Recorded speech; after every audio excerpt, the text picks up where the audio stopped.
Hello, welcome back my friends. কেমন আছো তোমরা সবাই? তোমাদের সবথেকে বেশি ডিমান্ডেড, সবথেকে বেশি ওয়েটেড চ্যাপ্টার ইকোনমিক্স 4th সেমিস্টারের ক্লাস চলে এসেছে। কেমন আছো? কেমন হলো এক্সাম, তাই না? আমি কি পড়াইছি সেটা কেমনভাবে হেল্প করলো তোমাদেরকে জানাও। আর এখন থেকে আমরা আমাদের ইকোনমিক্স শুরু করব। আর ওয়ান শটে চেষ্টা করব বেশিরভাগ চ্যাপ্টার ওয়ান শটে শেষ করার। আর যেটা ওয়ান শটে হবে না সেটা সবাই ডিটেলসে, একদম সুন্দরভাবে ডিটেলসে আমরা আমাদের ইকোনমিক্সকে শেষ করব। তো লেটস স্টার্ট।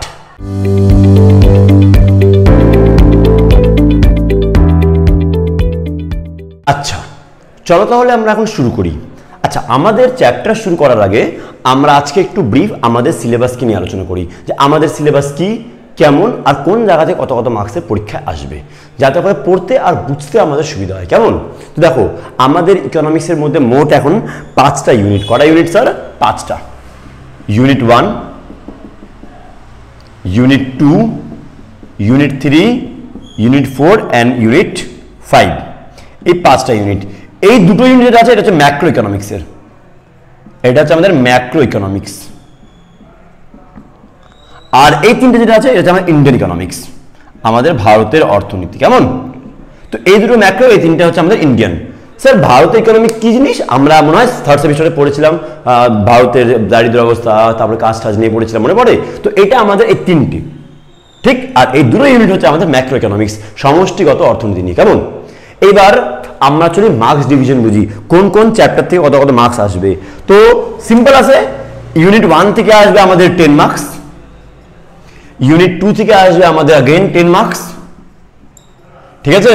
আর ইউনিট 3 থেকে 4, 8, 8, এখান থেকে আসবে 4, এখান থেকে আসবে 8, এখান থেকে আসবে 8। তো এখান থেকে 8 আর 16 4 20, এখান থেকে 20 মার্কস ম্যাক্রো ইকোনমিক্স আর 20 মার্কস ইন্ডিয়ান ইকোনমিক্স। 40 মার্কসে এটা আমাদের স্ট্রাকচার। এবার স্যার কোন বই ফলো করবো? দেখো, তোমাদেরকে আমি আগের দিনই যখন আমি আমাদের ক্লাসটা বানিয়েছিলাম যে আমাদের কোন ক্লাস কখন হবে, তোমরা যদি সেই ভিডিও না দেখে থাকো, যে আমাদের রুটিনটা না দেখে থাকো, তাহলে এইখানে আই বাটন দিলাম, এখানে আই বাটনে ক্লিক করে তুমি কিন্তু পেয়ে যাবে আমাদের রুটিনটা। ওখানে তুমি পেয়ে যাবে আমাদের বিজয় ব্যাচ। আমরা আমাদের বিজয় ব্যাচ শুরু করছি বিজয় করার জন্য, রাইট? তো এখানে আমরা পেয়ে যাব আমাদের কোন কোন বই কিনতে হবে না কিনতে হবে, আমি তোমাকে বলে দিয়েছি মোটামুটি। তো আজকে ওটা কিনে সময় নষ্ট আমরা করলাম না। এবার আমি তোমাদেরকে যখন জয়দেব সরকারি স্যার বই দিয়ে পড়াচ্ছি, মেনটা এখন রেকমেন্ডেশন ওটাই রাখলাম, বইটা পড়াচ্ছি। তো ওই বইটাতে ইকোনমিক্সের ইউনিট ওয়াইজ কিন্তু করা থাকে না। তোমরা যারা 3rd সেমিস্টারে ওই বইটা পড়েছো বা এর আগে পড়েছো, তোমরা জানো যে ইউনিট ওয়াইজ আমাদের করা থাকে না। আমাদের এখানে ইউনিটকে আরও স্ট্রাকচার করে ভাঙে। তো ভেঙে দিয়ে অ্যাকচুয়ালি কি হয়েছে, ইউনিট 1টাকে 4 ভাগে ভাগ করা হয়েছে। ইউনিট 1-এ 4টা চ্যাপ্টার, মোট তার 4টা চ্যাপ্টার, ঠিক। আমাদের অ্যাকচুয়ালি চ্যাপ্টার আছে মোট কটা? 10টা চ্যাপ্টার আছে মোট, মনে হয় আমাদের। হ্যাঁ, মোট 10টা চ্যাপ্টার আছে আমাদের। তো 4টা চ্যাপ্টার আছে আমাদের ইউনিট 1 থেকে, ঠিক। একটা চ্যাপ্টার মানে 5 নম্বর চ্যাপ্টার ইউনিট 2 থেকে, ঠিক আছে।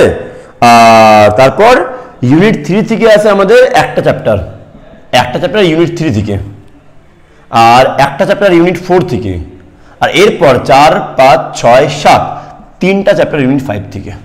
কি বুঝতে পারলাম কি পারলাম না কি বললাম? তাহলে আমাদের জন্য যদি বলি ইউনিট 2 এর এই একটা মোটে চ্যাপ্টার, এই চ্যাপ্টার একাই 10 মার্কসে। তো এটা অবশ্যই ওয়ান শটে মনে হয় না হবে আমার, তাই না? ভালো মতো প্রথমে ডিটেলসে পড়বো, এবার আমরা আরও ডিটেলসে আলোচনা করবো, আরও ডিটেলসে বুঝবো।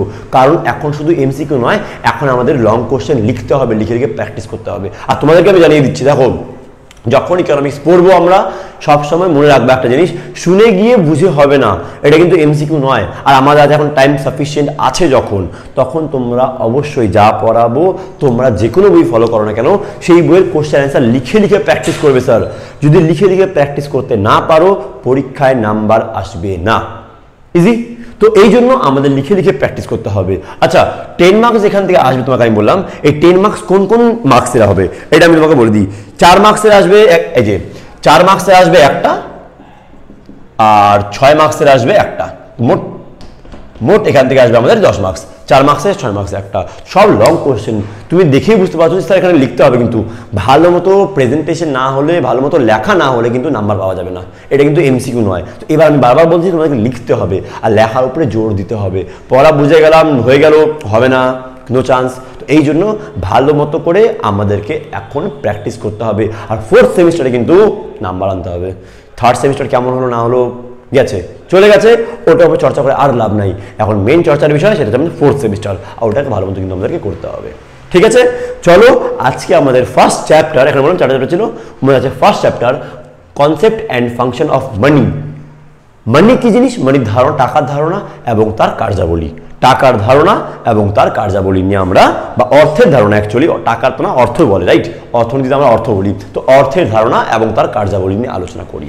ঠিক আছে, দেখো এখন আমরা চলো আমাদের চ্যাপ্টার শুরু করি। দেখো সর্বপ্রথম আমি কি লিখলাম? বিনিময় প্রথা। নাও বিনিময় প্রথা চ্যাপ্টারের নাম কি আছে? কনসেপ্ট অ্যান্ড ফাংশন অফ মানি, অর্থের ধারণা এবং কার্যাবলী। তো আমাদের বইতে অ্যাকচুয়ালি অর্থের ধারণা দিয়ে শুরু হয়েছে, বাট আমি তোমাদেরকে আগে বলে দিই যে অর্থ পড়ার আগে কি হয়েছে সেটা জানাতে। কি ব্যাপারটা বুঝে আমি কি বলতে চাচ্ছি? টাকা আসছেই বা কেন? আমাদের টাকার দরকার পড়লো কেন? অর্থ জিনিসটা কি বলার আগে ওটা কেন আসবে, রাইট? তো আমি তোমাদেরকে নিয়ে একটু প্রিভিয়াস হিস্ট্রিতে, যখন টাকা বলে কোনো জিনিস ছিল না তখন কি হতো স্যার? তোমরা জানো, আমরা ইতিহাসে পড়েছি যে যখন টাকা ছিল না, অর্থ ছিল না, বা অর্থের মতো কোনো জিনিস ছিল না, তখন মানুষ কি করতো? জিনিসের বদলে জিনিস এক্সচেঞ্জ করতো। হতো কি, আগে যখন লোক সংখ্যা একদম কম ছিল, আদিবাসী কি বলে, ওই যে জঙ্গলে থাকতো, বনমানুষ টাইপের থাকতো, তাই না? লোক সংখ্যা যখন একেবারে কম, তখন তারা কি করতো? যাযাবর টাইপের ছিল, যাইতো, খেত, হ্যাঁ না, ওই পশুর কাঁচা মাংস খাইতো, ফল ফুল খাইতো, এমন খাইতো। ধীরে ধীরে এভলিউশন যেভাবে হলো, সেভাবে লোক বস্তি গড়ে তুলতে লাগলো। এবার যখন বস্তি গড়ে তুলতে লাগলো, স্বাভাবিক কথা, লোক বাড়তে লাগলো, তো সব কাজ একাই করতে তারা পারলো না, তখন তারা এক জায়গায় স্টেবল হতে লাগলো, তাই না? বস্তি গড়ে তোলার সময় তখন কি হলো, একটা লোক সে সব কাজ করতে পারবে এটা পসিবল না। অর্থাৎ আমার যা রিকোয়ারমেন্ট আছে, আমার যা ডিমান্ড আছে, জরুরি জিনিস আছে, যেমন আমার খাওয়াও লাগবে, আমার কাপড়ও লাগবে, আমার আরো অনেক কিছু দরকার আছে, তো সব জিনিস আমি একাই তৈরি করতে পারতাম না। কি ব্যাপারটা বুঝতে পারলাম কি বললাম? তো একজনের যা ডিমান্ড ছিল, যা রিকোয়ারমেন্টস ছিল, সেটা সব একাই সে ফুলফিল করতে পারতো না। তখন কি করলো? সে একটা দ্রব্য ধরলো যে হ্যাঁ আমি খাবার উৎপাদন করব, আরেকজন কি বললো আমি কাপড় উৎপাদন করব, আরেকজন বললো আমি অন্য কিছু কাজ করব। তো এরকম করে কাজ ডিস্ট্রিবিউট হতে লাগলো। কি বুঝতে পারলে কি পারলে না? এইবার সমস্যা আসলো যে স্যার আমি তো খাবার উৎপাদন করছি, আমি তো খাবার পেয়ে যাব, তুমি কাপড় উৎপাদন করছো, তুমি কাপড় পেয়ে যাবা, বাট তোমারও কাপড় খাবার দরকার আর আমারও কাপড়ের দরকার। তো এবার কি হবে? এইবার বিনিময় প্রথা। কি বুঝতে পারলাম? আমি বললাম ভাই দেখ তুমি কাপড় তৈরি করছো আর আমি খাবার তৈরি করি, তো আমি তোমাকে খাবার দিয়ে দিব, তুমি তার পরিবর্তে আমাকে কাপড় দিয়ে দাও। সিম্পল, এটাকে বলা হয় বিনিময় প্রথা। এটা হচ্ছে বিনিময় প্রথা অ্যাকচুয়ালি, যে এক্সচেঞ্জ, তুমি আমাকে দিলে আমি তোমাকে তার পরিবর্তে দিলাম। এটাকে ইংরেজিতে বলা হয় বার্টার সিস্টেম। বার্টার সিস্টেম কি বুঝতে পারলাম কি পারলাম না? তো এরকম করে তুমি আমাকে যা দিলে আমি তার পরিবর্তে তোমাকে কিছু জিনিস দিলাম, এটাকে বলে বার্টার সিস্টেম। তো এটা অ্যাকচুয়ালি ঠিক ছিল, এটাকে নিয়ে কোনো রকম সমস্যা কোনোদিনও ছিল না। বাট যেভাবে এটা বাড়তে লাগলো অনেক সমস্যা দেখা দিল। মেন 4টা সমস্যা দেখা দিল। কটা সমস্যা স্যার দেখা দিল? 4টা। স্যার কি এই অসুবিধাগুলো? কারণ যদি বিনিময় প্রথার অর্থ তোমাকে বললাম যে হ্যাঁ তুমি আমাকে কোনো জিনিস দিলে তার পরিবর্তে আমি তোমাকে জিনিস দিলাম, এটা হলো বিনিময় প্রথা। নাও অসুবিধা, স্যার এটা হতো কোনো সমস্যা ছিল, যদি আজকেও এটা হতো তাহলে কি কি সমস্যা হতো? মেনলি যার জন্য টাকা আসছে, যদি ওই সময় সমস্যাগুলো হতো না তাহলে টাকাও আজকে আসতো না। তো প্রথম সমস্যা বিনিময়ের মাধ্যম। বিনিময় মাধ্যম মানে কি? মানে এমনটা হতে পারে যে তোমার খাওয়া দাওয়ার দরকার নাই, তোমারই বাড়ি কোনো লোক খাওয়া দাওয়া তৈরি করতেছে, বাট আমার বাড়ি কোনো লোক কিন্তু কাপড় তৈরি করছে না। আমি বললাম ভাই কাপড়টা দেও আর খাওয়া দাওয়া তোমাকে আমি দিচ্ছি। তুমি বললে আমার লাগবে না, হট আমার তো বাড়ির লোকে আরেকজন করতেছে, আমার নিজেরই লোক করতেছে, আমি তোমাকে কাপড় দিব। ব্যাপারটা বুঝো, তোমারও দরকার হওয়া উচিত, আমারও দরকার হওয়া উচিত, তারপরেই কিন্তু এই বিনিময় প্রথা কাজ করবে। আমার দরকার আছে তোমার দরকার নাই, বা তোমার দরকার আছে আমার দরকার নাই, তাহলে কিন্তু আমরা এক্সচেঞ্জ করবো না। বুঝতে পারলে আমি কি বললাম? যখন আমি এক্সচেঞ্জ করবো না তো প্রবলেম হয়ে যাবে, আমি না খেয়ে মারা যাব। কি ব্যাপারটা বুঝো আমি কি বললাম তোমাকে ভালো মতো? ডাবল কোইন্সিডেন্স অফ ওয়ান্টস হওয়া খুবই ইম্পর্টেন্ট। তোমারও আমি যে দ্রব্য তৈরি করছি ওটা হওয়া দরকার, আর আমারও তুমি যে দ্রব্য তৈরি করছো সেটা হওয়া দরকার, তারপরে কিন্তু গিয়ে এই জিনিসটা বিনিময় প্রথাটা কাজ করবে। কি বুঝতে পারলাম কি পারলাম আমি কি বললাম? বিনিময় প্রথা কিভাবে কাজ করবে, কখন কাজ করবে? তো প্রথম প্রবলেম কি হলো যে স্যার বিনিময়ের মাধ্যম তোমার লাগবে আমার লাগবে না, এমন হতেই পারে। ডাবল কোইন্সিডেন্স অফ ওয়ান্টস খুব ছিল তোমার, মানে এটা সমস্যা হলো যে হ্যাঁ ওর লাগবে না তাও কেন দেবো, ও নিবে কেন তাহলে আমার থেকে জিনিস? তো এটা হলো মেন সমস্যা। এরপর গেছে পরিমাপের মাপদণ্ড। আমি ভ্যালু কিভাবে করব কোন জিনিসের দাম বেশি কোন জিনিসের দাম কম? লেট সাপোজ এবার তোমার দরকার আমারও দরকার, ব্যাপারটা বোঝো, তোমার কাপড় দরকার আর আমার খাওয়া দরকার, ঠিক আছে? তো আমার খাওয়া দাওয়া, আমি বললাম একটা কাজ করো, আমাকে 1 কেজি চাল দাও, 1 কেজি রাইস, চাল দাও আমাকে। তুমি বলবা ঠিক আছে স্যার 1 কেজি চাল, ওর পরিবর্তে আমি তোমাকে 1 জোড়া কাপড় দিব, 1 জোড়া 1 পেয়ার অফ চলো শু দিব, কাপড় তো জুতা দিলাম, 1 পেয়ার অফ শু। ঠিক, একটা জুতা লাগবে আমার জুতা লাগবে, তুমি জুতা তৈরি করো, আমি খাওয়া তৈরি করি, তোমাকে আমি খাবার দেবো, তুমি আমাকে জুতা দেবা। এইবার বলো 1 কিলো চালের দাম আর 1 পেয়ার জুতার দাম কি এক? না স্যার, একদম আলাদা। তাহলে আমি কিভাবে বুঝলাম কার দাম কত, কার দাম কেমন? তো এখানে আরেকটা প্রবলেম চলে আসলো কি, যে কে কোন জিনিস তৈরি করছে তার ভ্যালু কতটা, আমার জিনিসের ভ্যালু কত, তোমার জিনিসের ভ্যালু কত, এটা কিভাবে মেজার হবে যতক্ষণ টাকা নাই? তো টাকা তো আছে, চলে আসছে, আমরা জানি যে এর দাম কত, এর দাম কত। বাট ওই সময় যখন টাকা ছিল না বা টাকা বলে কোনো বস্তু ছিল না, তখন এই জিনিসটা হবে কিভাবে? কি আমার কথা বুঝে আমি কি বললাম? তোমার যা লাগবে আমার কি সেমই লাগতেছে, এটা পেয়ে গেলাম, বাট ভ্যালু তো আলাদা আলাদা। তো ভ্যালু হচ্ছে না, তো পরিমাপের মাপদণ্ড ইকুয়াল হওয়া উচিত, ওর জন্য যেটা আমার জন্য সেটাই হওয়া উচিত, তাহলে কিন্তু কাজ করবে। যদি এখানে চেঞ্জ হয়ে যায় তাহলে কিন্তু কাজ করবে না। তো নেক্সট যে অসুবিধা দেখা গেল, পরিমাপের মাপদণ্ড। পরিমাপের মাপদণ্ড মানে কি, যে তোমার আর আমার জিনিসের ভ্যালু কিন্তু সেম নয়, পরিমাপ করবো কি হবে? মাপদণ্ড নাই।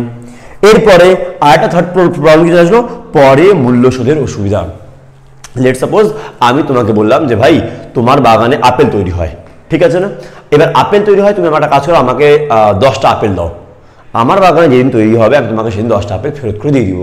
যেমন আমরা এখন বলি যে ভাই আমাকে 10,000 টাকা দাও, তোমাকে আমি 2 মাস পর টাকা দিচ্ছি ফেরত করে, ঠিক? তখন ভাবে সেমভাবে তোমার থেকে আমি 10টা আপেল নিলাম, আর আপেল নিয়ে আমি তোমাকে কি বললাম যে আমি তোমাকে 10 বছর পর ফেরত দিব, সরি 1 বছর পর ফেরত দেবো। এবার 1 বছর পর আমার বাগানে যে আপেলটা হলো, ওর কোয়ালিটি তুমি আমাকে জেনে দেবে, ওর কোয়ালিটি সেম হবে?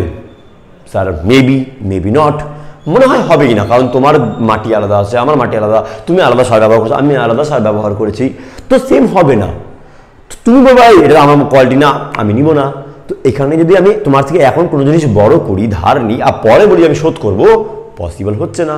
এখন তোমার থেকে আমি 10,000 টাকা নিলাম, পরে তোমাকে 10,000 টাকা দিব, টাকা তো টাকাই, তুমি নিতে পারবে, কোনো সমস্যা নেই। বাট এই জিনিসটা তখন কিন্তু অনেক বেশি প্রবলেম হচ্ছিল, যে আমি তোমার থেকে এখন নিলাম কোনো জিনিস আর পরে তোমাকে আমি শোধ করবো, এটা কিন্তু পসিবল হচ্ছিল না। তো এটাও একটা বড় প্রবলেম দেখা গেল কিন্তু এই বিনিময় প্রথার মধ্যে।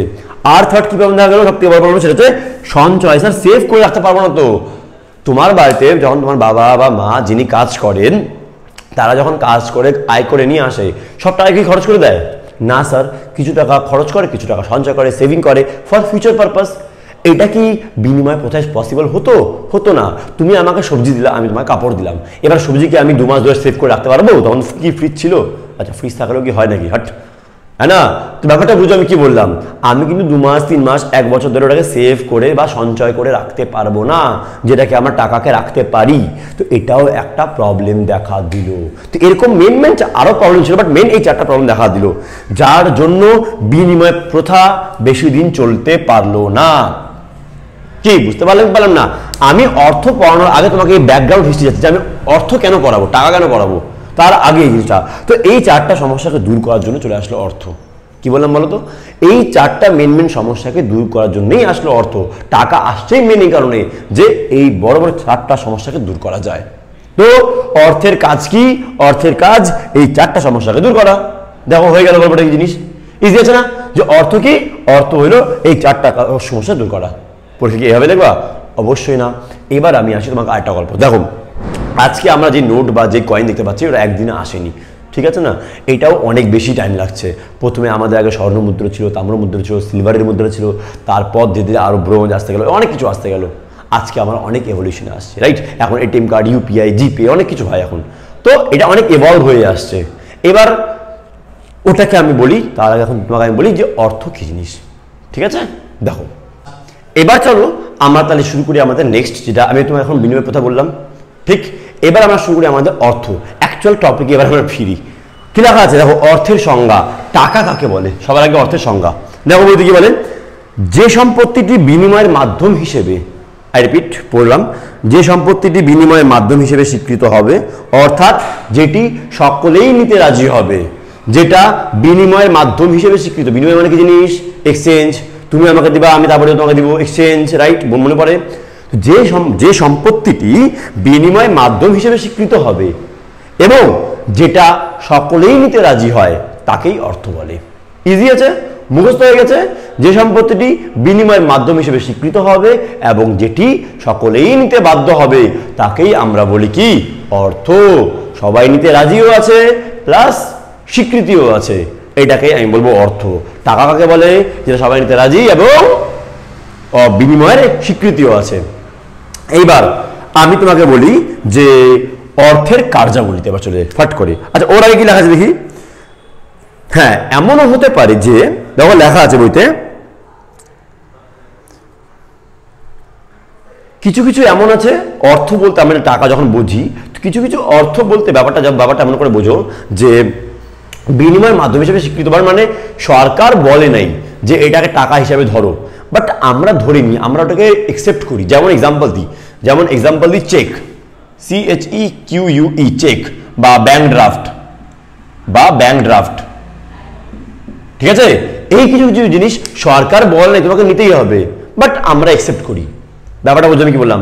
সরকার যেমন সরকার বলছে, বাধ্য বলছে, সরকার তোমাকে বলছে যে কারেন্সি নোট ইস্যু করে সরকার, 10 টাকা 20 টাকা 50 100 200 টাকার যে নোট ইস্যু করে সরকার, সেই নোট তুমি নিতে বাধ্য। তোমাকে যদি কেউ দেয়, হ্যাঁ, আর তুমি বলবে না আমি এই নোটটা নিব না, you can't say that, right? তোমাকে ওটা নিতে বাধ্য, কারণ ওর পিছনে সরকার শিলমোহর দিয়ে দিচ্ছে যে হ্যাঁ তোমাকে এটা নিতেই হবে। বাট এমন কিছু কিছু কারেন্সিজ আছে যেটা সরকার বলে না, বাট আমরা একসেপ্ট করি। যেমন ব্যাংক ড্রাফট বললাম, চেক বললাম, কি তো আইনগত হতেও পারে আবার নাও হতে পারে। ইজি আছে? এইবার আসি আমরা অর্থের কাজ। আচ্ছা, অর্থের কাজ পড়ার আগে তোমাকে ইংলিশে একটা কোড দেওয়া আছে, আমি ইংলিশটা লিখলাম, বাংলাটা লিখলাম না, আবার বলে দিচ্ছি। Money is the matter of function 4। মানি 4টা কাজের বিষয়, আ মিডিয়াম, আ মেজার, আ স্ট্যান্ডার্ড, আ স্টোর। কি মানে বুঝলাম? স্যার কি বলছে? Money is the matter of function of 4। মানি 4টা মেন কাজ করে, কি কি? আ মিডিয়াম, আ মেজার, আ স্ট্যান্ডার্ড, আ স্টোর। মিডিয়াম বলতে বিনিময়ের মাধ্যম, রাইট? 4টা কাজ, এই যে 4টা কাজ সমস্যাগুলা, এই 4টা মিডিয়াম, মেজার পরিমাপ করতে পারি, আর স্ট্যান্ডার্ড এই যে পরে মূল্য শোধ করতে পারি, স্ট্যান্ডার্ড ডিফারেন্ট পেমেন্ট, আর স্টোর করে রাখতে পারি, সঞ্চয় করে রাখতে পারি। এই 4টা মেন কাজ করে মানি। স্যার এই 4টা কোন কাজ? যেই 4টা অসুবিধা ছিল ওই 4টা অসুবিধা কিন্তু সলভ করে মানি। কি বুঝতে পারলাম কি পারলাম না? বইতে কি লেখা আছে বলি? বিনিময় মাধ্যম প্রথম কাজ, মূল্য পরিমাপের মানদণ্ড আপনি ঋণ শোধের বা পরে মূল্য পরিশোধের মাপকাঠি, আর 4 নম্বর হচ্ছে সঞ্চয় উপায়। এই 4টা কাজ কিন্তু মানি করে থাকে। বুঝতে পারলাম? এবার আসি। আচ্ছা, তোমাদেরকে আমি বলে দিই, তোমরা যারা যারা কমার্স ব্যাকগ্রাউন্ড থেকে আছো, আমি কিন্তু এখন অ্যাকাউন্টসেরও ক্লাস দেওয়া শুরু করে দিয়েছি। অ্যাকাউন্টসের অলরেডি আমি change in PSR, change in profit sharing ratio first chapter কিন্তু ক্লাস দিয়েছি। তোমরা যদি না দেখে দেখো, অবশ্যই এখানে আই বাটনে ক্লিক করে দেখে নিবা সেটাও। কি ঠিক আছে? এবার চলে আসছি আমাদের পড়ায়। ব্যাক করি। অর্থের প্রধান কাজ কি? অর্থের প্রধান কাজ বিনিময়ের মাধ্যম হিসেবে কাজ করা, দ্রব্য বিনিময় ব্যবস্থা অসুবিধা দূর করার জন্য কিন্তু চালু হয়েছে। তোমাকে আমি যে বললাম যে হ্যাঁ তুমিও নিবা আমিও নিব, দুজনের কি ডাবল কোইন্সিডেন্স অফ ওয়ান্টস আছে কিনা, তোমার লাগতে পারে আমার নাও লাগতে পারে। তো এই যে মেন সমস্যাটা ছিল, তোমার লাগতে পারে আমার নাও লাগতে পারে, এই সমস্যা দূর করার জন্য কিন্তু টাকা আসছে বা অর্থ আসছে। তো অর্থের কাজটা বুঝতে পারলাম, তোমার লাগতে পারে আমার না লাগতে পারলেও আমি কিন্তু এখন নিতে রাজি আছি। দোকানে যাবা যখন তুমি জিনিস তুমি ওর লাগবে তুমি নাও, তো বিক্রি করার জন্য বসে আছে অবশ্য। তুমি বললে ভাই আমার জিনিসটা লাগবে না, নিয়ে নে, টাকা দিব নিয়ে নেবো, গল্প শেষ। তো ডাবল কোইন্সিডেন্স অফ ওয়ান্টস কিন্তু এখানে না হলেও চলবে, কারণ আমি তোমাকে টাকা দিচ্ছি আর টাকাটা অন্য কোনো জায়গায় লেগে যাবে কাজে, সমস্যা নেই। প্রথম পয়েন্ট। 2 নম্বর কি বলে? 2 নম্বরে পরিমাপের মাপদণ্ড। এখন আমরা কি তোমাকে তখন যে বললাম 1 কেজি চাল আর 1 পেয়ার অফ শু, এটার এখন কিন্তু পরিমাপ করতে পারি যে কার দাম কত টাকা, ওই হিসাবে টাকা নিব, ওই হিসাবে আবার টাকা পেমেন্ট করবো। সিম্পল। এখানে আমরা দাম ফিক্স করতে পারি, এখানে আমরা দাম রাখতে পারি যে কার কি কি দাম আছে, কার কি দাম নাই। ইজি হচ্ছে কি? বুঝতে পারলাম কি বললাম না? আগে যেমন যে সমস্যাটা ছিল যে কিসের বদলে কিসে দেওয়া যায়, এখন সেই সমস্যাটা কিন্তু আর নেই, বিকজ আমরা প্রতিটা জিনিসের একটা দাম ফিক্স করে দিয়েছি। আর ওই দামটা ভাবে করে ফিক্স করা হয় যে কার মধ্যে কত সম্পত্তি লাগে, কার মধ্যে কস্ট অফ মেটেরিয়াল কত লাগে, কি কত বেশি নিশ আছে, এটা দেখার পর কি বুঝতে পারলে কি বলে না? এরপর গেছে পরমূল্যে শোধ পরিমাপ। যে তোমাকে বললাম দেখো 4টা মেন কাজ ছিল না, 4টা কাজ কিন্তু শোধ হচ্ছে। যে আমি তোমাদের 10,000 টাকা নিলাম, পরে আমি তোমাকে 2 মাস পর টাকা ফেরত দিলাম, এটাও হয় মানির মাধ্যমে, এটাও পসিবল হয়ে গেছে। আর 4th পয়েন্ট সঞ্চয়। সঞ্চয় কিন্তু এখন টাকা দিয়ে করা যায়, আমরা টাকা সেভিং করেও রাখতে পারি। তো দেখো বিস্তার করে বেশি গেলাম না, বইটা খুব সুন্দর মতো করে লেখা আছে, তোমরা পড়বা বুঝবা, কোনো সমস্যা নেই কিন্তু। তোমার যে কোনো বই ফলো করেন সব বইতে এটাই লেখা আছে। তো মেন এই 4টা কাজ কিন্তু লেখা আছে, এই 4টাই মেন কাজ হয় কিন্তু। Money is a matter of function for a medium, a measure, a standard, a store. Got it. এইবার আসবো আমাদের নেক্সট পার্ট, সেটা হচ্ছে অর্থের বিবর্তন। চলো, আমি এভলিউশন অফ মানিটা একটু করে দিলাম, স্কিপ করে দিলাম। কেন কি, একে তো এটা আমাদের সিলেবাসে নেই, আর তারপর খুবই সামান্য একটা বেসিক চ্যাপ্টার। যে আমি তোমাকে বলে দিই ছোটো করে ব্যাপারটা কী হয়। এভলিউশন অফ মানির মধ্যে টাকাটা আজকে তোমাকে আমি শুরুতে যেটা বললাম, টাকা আজকের নোটটা কীভাবে আসছে, স্বর্ণ মুদ্রা, তাম্র মুদ্রা, এখান থেকে কীভাবে আসছে সেই জিনিসটাই ওখানে লেখা আছে। প্রথমে কী ছিল, প্রথমে জিনিসের জিনিস আসতো, এই জিনিসটাই পুরোপুরি ওখানে বলা আছে। ঠিক আছে, এইবার আমরা যেটা মেন পড়ার বিষয় সেটা হচ্ছে অর্থের শ্রেণী বিভাগ। টাকাকে কয় ভাগে ভাগ করা যায় বুঝি ভালো মতো করে। টাকাকে আমরা ব্রড 4 ভাগে ভাগ করলাম, প্রচলনের ভিত্তিতে, বস্তুগত দিক থেকে, গ্রহণযোগ্যতার ভিত্তিতে, আর নির্দেশনার ভিত্তিতে। মানেগুলো বলি সব এক করে। প্রচলনের ভিত্তিতে, প্রকৃত আর হিসাব নিকাশের কারণ হিসাবে। এবার এটার মানে কি, হিসাব নিকাশের কারণ হিসাবে, এটুকু। ঠিক আছে না, এটুকু। এবার এটা মানে বলি তোমার কি আছে, প্রচলনের ভিত্তিতে আজকাল মার্কেটে যেই টাকাটা চলছে ওর প্রচলনের উপরে ভিত্তি করে কিন্তু টাকাকে দুভাগে ভাগ করলাম, একটা প্রকৃত, একটা হিসাব নিকাশ কারণ। মানে কি, মানে বলে দিই খুব ইজি মতো করে। প্রকৃত মানে হচ্ছে যেই টাকাটা আমরা ইউজ করি, তোমাকে আমি দিলাম, তুমি আমাকে দিলে, তুমি অন্য কাউকে দিলে, এমনি করে যে টাকাটা আমরা ইউজ করি। স্যার কোন টাকা আমরা ইউজ করি? ক্যাশ হতে পারে, কয়েন হতে পারে, যে কোনো কিছু হতে পারে। ঠিক আছে, এটা হলো প্রকৃত। যে টাকাটা অ্যাকচুয়ালি আমরা ধরি, ছুঁই, জানি আমরা যে হ্যাঁ এই টাকা বলে কিছুটা আছে, 10 টাকা নোট, 20 টাকা নোট, ডলার হতে পারে, তারপরে ইউরো হতে পারে, পাউন্ড হতে পারে, এমনি করে এটা হচ্ছে প্রকৃত অর্থ, অ্যাকচুয়াল টাকা। ইজি আছে, রিয়েল মানি যাকে আমি বলবো। আর হিসাব নিকাশের কারণ বলতে এই টাকাটা অ্যাকচুয়ালি মার্কেটে চলে না, এটা আমরা কেউ ইউজ করি না, শুধুমাত্র হিসাব রাখার জন্য এটাকে ব্যবহার করা হয়। কি বললাম স্যার, বুঝলাম না, আবার থেকে বলো। এই টাকাটা আমরা শুধুমাত্র হিসাব রাখার জন্য ইউজ করি। তোমাকে আমি নাম বলি, যেমন SDR, স্পেশাল ড্রয়িং রাইটস বলে একটা IMF, নামটা বলছি না, IMF, ইন্টারন্যাশনাল মনিটারি ফান্ড। ঠিক আছে না, যে এর একটা বিশাল বড় সংস্থা, যে আমাদের দেশ যদি টাকা দরকার পড়ে তো এদের কাছ থেকে গিয়ে টাকা নেয়। তো এরা টাকার হিসাব রাখে, ওটা ডলার বা ইসেতে না, এরা SDR বলে একটা কারেন্সি রাখছে, ওই হিসেবে তারা টাকা রাখে। স্পেশাল ড্রয়িং রাইটস বলে ওই নামে একটা কারেন্সি ইস্যু করে, ওরা নিজের জন্য শুধুমাত্র ইউজ করে, হিসাব রাখার জন্য ইউজ করে। ওটা কিন্তু মার্কেটে সার্কুলেট করা হয় না, ওই টাকাটা কারো হাতে যায় না। যেমন 10 টাকা নোট, 20 টাকা নোট, বা বলতে পারো ডলার, বা বলতে পারো ইউরো, এরা যেমন হাতে হাতে যায় মানুষের, এই SDR কিন্তু হাতে যায় না। কি বুঝতে পারলাম? ওই SDR শুধুমাত্র কেন ইউজ করা হয়? শুধুমাত্র ইউজ করা হয় আমাদের কি বলে ওকে, শুধুমাত্র SDR আমাদের কেন ইউজ করা হয়? লেখার জন্য, হিসাবে রাখার জন্য ইউজ করা হয়। তো এটা হলো সেটা, হিসাব নিকাশের জন্য যে টাকা ইউজ করা হবে, বাট অ্যাকচুয়াল হাতে আসবে না, ওটাকে বলবো হিসাব নিকাশের কারণের ভিত্তিতে। আর প্রকৃত কোনটা, যেটা আমাদের অ্যাকচুয়ালি হাত বদল হয়। দেখো বইতে কি বলে, প্রকৃত অর্থ বা অ্যাকচুয়াল মানি, এবং অপরটা হলো হিসাব নিকাশের অর্থ।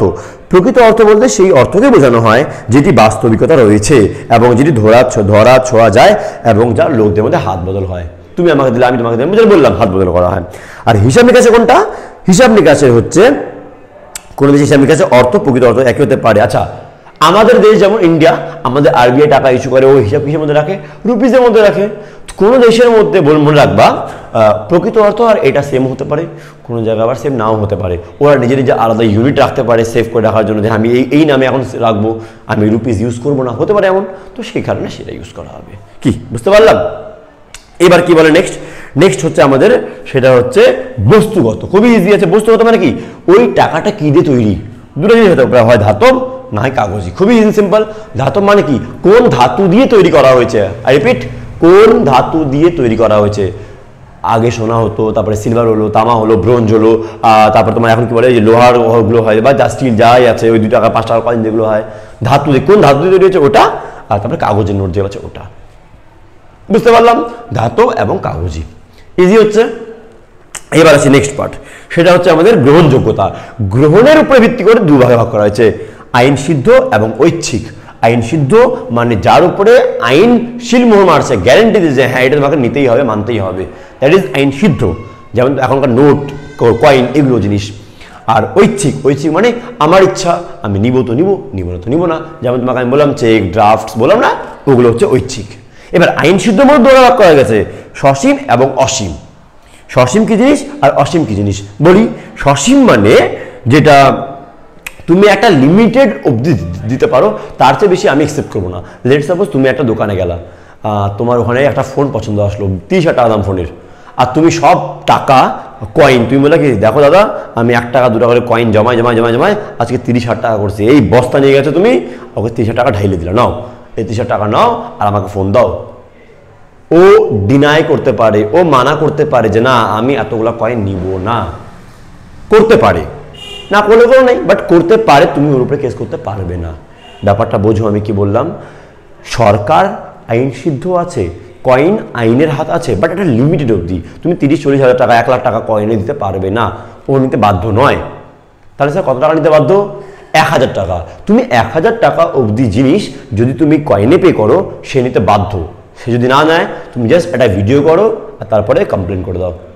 বুঝতে পারলেন কি বললাম? তো কয়েন 1 টাকা 2 টাকার কয়েন কিন্তু এগুলো নিতে বাধ্য সে। 50 পয়সা কয়েন এখনো চলে, বাট অনেকে নেয় না। তো ব্যাপারটা বুঝো আমি কি বললাম তোমাকে, যে একটা লিমিটেড টাইম অবধি নেওয়া যাবে, লিমিটেড নেওয়া যাবে, ওর চেয়ে বেশি ও নিতে বাধ্য নয়। ওদিকে আছে অসীম। অসীম মানে কি জিনিস? আনলিমিটেড।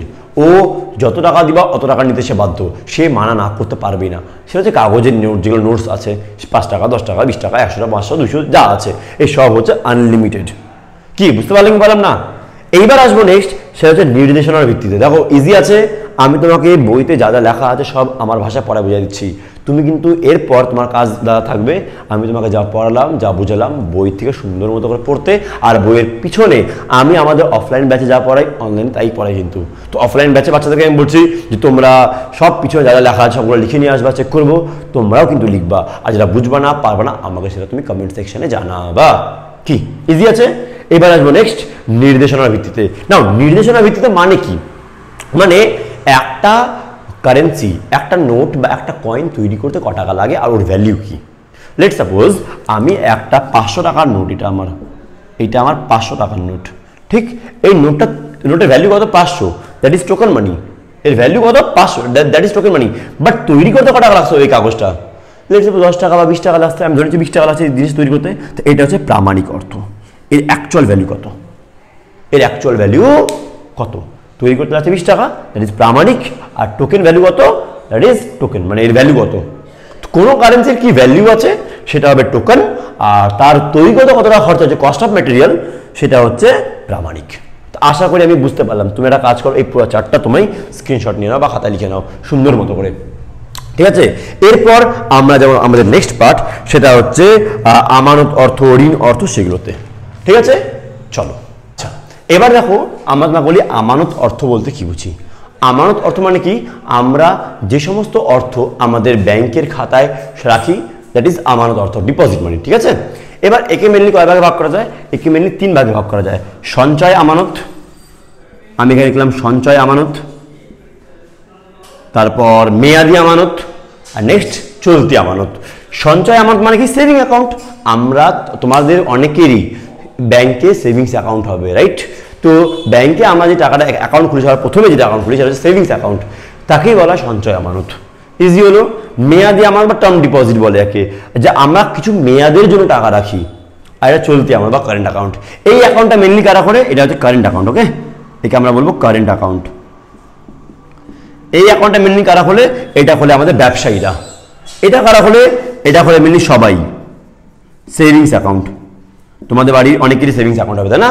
আর হবে মেয়াদি আমানত, টার্ম ডিপোজিট। এটা কারা খোলে? কিছু কিছু লোক তোমাদের মধ্যে অনেকে খুলে যাবে। কারা খুলছে আমাকে জানাবা। ঠিক স্থায়ী মানে কি? Fixed deposit. স্যার আমার কাছে কিছু লামসাম টাকা আছে, 10,000 20,000 1 লাখ 2 লাখ 5 লাখ, আমার কাছে কিছু টাকা আছে, আর আমি আগামী কয়েক বছর বা কয়েক মাস এই টাকাটাকে ব্যবহার করছি না। তো এই টাকাটা করবো কি? ব্যাংকে নর্মাল টাকা রেখে রাখবো, 2% 3% ইন্টারেস্ট দেবে। তো ওর জায়গায় কেন না ওই টাকাটাকে আমি এফডি করে দিই, বেশি ইন্টারেস্ট পাবো। তো ওটা হলো স্থায়ী ডিপোজিট বা স্থায়ী আমানত হিসাব খাত। আর পৌনঃপুনিক মানে কি? পৌনঃপুনিক মানে হচ্ছে যে আমি প্রতি মাসে পার্টিকুলার কিছু একটা টাকা, ইংলিশে একে বলে রেকারিং, ইংলিশে কি বলবে? রেকারিং। একে বলো ফিক্সড ডিপোজিট, এফডি। তোমরা বাড়িতে শুনবা এফডি বলে, আর এটা বলে আরডি, ঠিক আছে না? তো পৌনঃপুনিক কি বললাম? পৌনঃপুনিক মানে হচ্ছে প্রতি মাসের শুরুতে কিছু টাকা করে আমি ব্যাংকে প্রতি মাসে দিব, ওয়ান কাইন্ড অফ এসআইপি। তোমরা এসআইপি জানো কি জিনিস? যেখানে আমি প্রতি মাসে কিছু কিছু টাকা করে ব্যাংকের মধ্যে দিই। লেটস সাপোজ আমি প্রতি মাসে 2000 টাকা করে ব্যাংকে জমা দিচ্ছি, প্রতি মাসে দিতেই হবে কিন্তু টাকা জমা। যেমন সঞ্চয়ের মধ্যে কোনো নাই যে দিতেই হবে, থাকলে দিবা না থাকলে দিবা না, বাট রেকারিং এর মধ্যে কিন্তু দিতেই হবে। প্রতি মাসে 2000 টাকা জমা দিব, তারপর 1 বছর 2 বছর হয়ে গেল, তারপর ইন্টারেস্ট সহ টাকাটা আমি আবার ব্যাক পাবো। এর চেয়ে হয় কি, এর চেয়ে আমাদের টাকা দেওয়া একটা অভ্যাস চলে আসে যে হ্যাঁ টাকা সেভ করা অভ্যাস চলে আসে। এখানে কি আছে, রাখলাম না রাখলাম নাই, বাট এটা খুলে নিলে আমাকে ডিসিপ্লিন চলে আসবে যে হ্যাঁ প্রতি মাসে আমাকে এত টাকা তো ব্যাংকে রাখতেই হবে, ইজি। আর প্লাস এখানে ইন্টারেস্ট একটু বেশি আছে। যাদের কাছে মানে খুব বেশি টাকা নাই বাট তারা চাও যে সেভিং করতে, ইনভেস্ট করতে, তারা আরডি করতে পারো, হ্যাঁ না? তো পৌনঃপুনিক হিসাব খাত হয়ে গেল এটা। আর যার কাছে বেশি লামসাম টাকা আছে তারা এফডি করতে পারবো। আর কারেন্ট অ্যাকাউন্ট কার জন্য খোলা হয়? যারা ব্যবসা করে, ব্যবসার নামে যে অ্যাকাউন্ট খোলা হয় তাই সেটা আমরা কারেন্ট অ্যাকাউন্ট মানে খুলি, চলতি আমানত। তো এই মেনলি 4 ধরনের অ্যাকাউন্ট অ্যাকচুয়ালি হয়, এটা এটা এটা আর এটা। আশা করি বুঝতে পারলাম আমানত অর্থ কি জিনিস। এবার আমাদের মধ্যে একটা লাস্ট যেটা দেওয়া আছে সেটা হচ্ছে ঋণ অর্থ। ঋণ অর্থ মানে কি? ঋণ অর্থ মানে হচ্ছে আমার কাছে টাকা নাই তবুও আমি টাকাটাকে ব্যবহার করতে পারবো। স্যার এটা কি পসিবল? লোন নিয়ে লেটস সাপোজ আমাকে একটা গাড়ি লাগবে, বাইক, ঠিক? বাইক কিনবো, টাকা নেই, কি করি? গেলাম ওখানে গিয়ে বললাম যে স্যার আমার বাইক দোকানে গেলাম, আমার দাদা বাইক লাগবে আমার। তো বললো ঠিক আছে ইএমআই করে নেন। তোমরা জানো ইএমআই জিনিসটা কি জিনিস, যে মাসে মাসে ইনস্টলমেন্ট প্ল্যান দিতে হবে আমাকে একটা। তো আমাকে মাসে মাসে কিছু টাকা দিব, বাইকটা আমি নিয়ে আসবো। আমার কাছে এখন টাকা নাই তবুও সে আমাকে লোন দিল, ওয়ান কাইন্ড অফ যে হ্যাঁ তুমি নিয়ে যাও, মাসে মাসে টাকা আস্তে আস্তে করে দিয়ে দিও। এটাই হচ্ছে ঋণ অর্থ। কি বুঝতে পারলাম কি পারলাম না? ঋণ অর্থ কি জিনিস? ঋণ অর্থ মানে হচ্ছে, মেয়েরা স্ক্রিনশট নিয়ে নাও এটা। এবার দেখো, ঋণ অর্থ মানে হচ্ছে যে আমার কাছে এখন টাকা নাই, আমি তবুও সেই টাকা ঋণ নিয়ে ব্যবহার করতে পারবো, এটাই আমাদের বলবে ঋণ অর্থ। ঠিক আছে না? খুব সমস্যা কিন্তু নাই। ঋণ অর্থ বুঝতে পারলাম কি পারলাম না? ঋণ অর্থ কি জিনিস? যে আমার কাছে টাকা নাই তবুও আমি সেই টাকাটাকে ব্যবহার করতে পারবো। কিভাবে ব্যবহার করবো? ঋণ নিয়ে।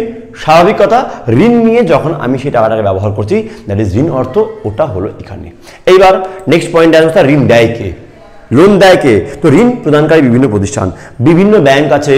বিভিন্ন ব্যাংক বলতে এখানে অনেকগুলো ব্যাংক আমি এখানে নাম, যেমন আমাদের বাণিজ্যিক ব্যাংক হলো, তারপরে নাবার্ড হলো, এমন অনেকগুলো ব্যাংক আছে যারা আমাদেরকে ঋণ প্রদান করে থাকে।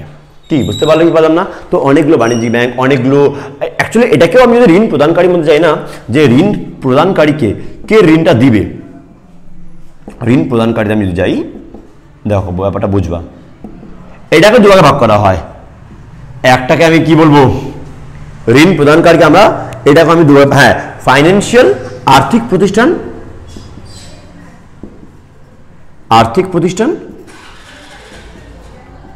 অন আর্থিক প্রতিষ্ঠান। এর মানে কি? আর্থিক প্রতিষ্ঠান মানে কারা? আর্থিক প্রতিষ্ঠান মানে হচ্ছে যারা ব্যাংক, বাণিজ্যিক ব্যাংক হলো, অন্যান্য কমার্শিয়াল ব্যাংক হলো, বন্ধন ব্যাংক, এই ব্যাংক। আর অনার্থিক মানে কি? অনার্থিক মানে হচ্ছে আমাদের ফ্যামিলি, রিলেটিভস, মহাজন যারা যারা আছেন তারা আমাদেরকে লোন দিয়ে সাহায্য করে থাকে। টাকা লাগবে, টাকা নিয়ে নাও, কাজ করে নাও, পরে আমাকে দিয়ে দেবে সুদ সমেত। তো এটা হলো অন আর্থিক প্রতিষ্ঠান। আর্থিক প্রতিষ্ঠান বুঝতে পারলাম। তো এমনি করে আমরা ঋণ অর্থটা আর ঋণ প্রদানকারী প্রতিষ্ঠানের ব্যাপারে বুঝতে পারলাম। আশা করি তুমি আমাদের এই ক্লাসটা বুঝতে পারছো। কেমন হলো, কি সমস্যা, কি ডাউট না আছে সব কিছু আমাকে বলো। আমাদের এই চ্যাপ্টার কিন্তু আজকে ওয়ান শটে আমরা শেষ করলাম। ইজি আছে, বইতে অনেক কিছু out of the box syllabus আছে, অনেক কিছু আছে, বাট আমি সব পড়ালাম যাতে তোমরা বুঝতে পারো যে কী কী দেওয়া আছে। নেক্সট দিন আমরা অনেক ইম্পর্টেন্ট চ্যাপ্টার মানি সাপ্লাই নিয়ে আলোচনা করব। তো স্টে টিউনড। বন্ধুদের সঙ্গে তোমরা শেয়ার, সাবস্ক্রাইব করে দাও, লাইক করে দাও। আমরা কিন্তু 1000 ফ্যামিলি হওয়ার অনেকটা কাছে আছি। তো তোমাদের সাপোর্ট ছাড়া এটা পসিবল না। তো প্লিজ সাপোর্ট দেখাও। আর তোমরা যদি অ্যাকাউন্টস, আমি অ্যাকাউন্টস, বিএসটি, কস্ট ট্যাক্স এগুলো সব ক্লাসই করাই। তো এই সব আমি অ্যাকাউন্টসের ক্লাস অলরেডি শুরু করে দিয়েছি। তোমরা যাও, দেখো কি সমস্যা, কি আছে না আছে সব জানাও। ততক্ষণ টেক কেয়ার, বাবাই।